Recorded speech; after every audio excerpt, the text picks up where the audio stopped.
لو كنت دايما بقى بتحتاري تعملي سحور او فطار في يومك العادي، ان شاء الله النهارده نقدم لك وصفه تنفع للسحور وللفطار، وباذن الله الايام الجايه هقدم لكم حاجات زي كده. انا عندي ده كيلو من البطاطس هقطعه عشوائي، او بطاطس اللي هي بتبقى صغيره خالص يعني. قشرتها وغسلتها وقطعتها زي ما انتوا شايفين كده بالظبط. والوصفه دي قمر بجد يعني، وزي ما قلت لكم تنفع في الفطار لليوم العادي او في السحور بتاع رمضان، ورمضان داخل علينا بقى، كل سنه وانتم طيبين. هحط عليها ميه كده في قلب حله بقى، اغطيها بالميه خالص كده، واروح اسلقها على البوتاجاز. هحطها على البوتاجاز تتسلق خالص، انا عايزاها تتسلق كويس جدا. وهحط لها بس معلقه من الملح، واسلقوها كويس يا بنات. بصوا بقى عندي بقى بعد ما اتسلقت اهي، بس خدت فيها نسبه ميه، ما تصفاش من الميه قوي، خلي فيها يبقى فيه نسبه بسيطه بس كده، وتتسلق كويس جدا.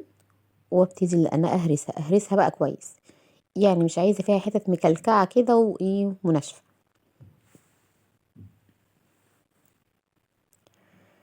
بشوكه بقى، بهرسه بطاطس، اي حاجه عندك اهرسيها بيها. بس كده انا عملتها كلها خلاص. هعمل تاني؟ عندي بقى على البوتاجاز طاسه فيها حته سمنه بلدي كده قمر زيكم، وعندي كمان 5 حبات من البيض. وحطي كميه البيض اللي انت بتحبيها، يعني عايزه تقللي قللي براحتك. واحلى طاسة بطاطس بالبيض قمر. هحط 5 حبات من البيض، وزودي سنة يعني معلقة سمنة بلدي تكون كبيرة، يعني مش ما تبخليش، عشان البطاطس بتشرب اصلا المادة الدهنية. وهبتدي اقلبها، وقبل البيض ده ما يستوي قوي، مش عايزاه يستوي قوي، هبتدي ان انا ارجع اضيف له البطاطس اللي انا هرستها. وصفة سهلة وسريعة وتحفة وطعمها خطير بجد.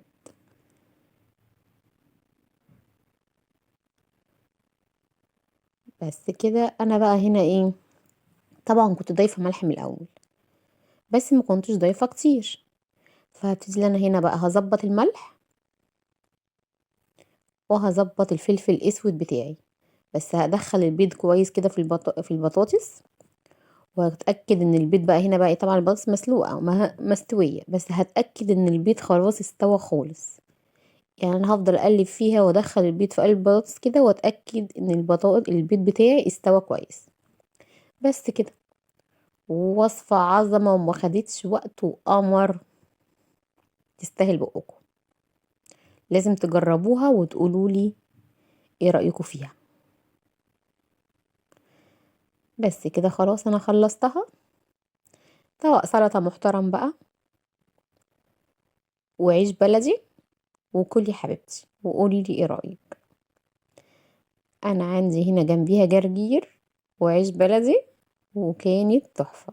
يا رب النهارده الوصفه تكون عجبتكم وكانت خفيفه عليكم. اشوفكم في فيديو جديد ان شاء الله، مع السلامه.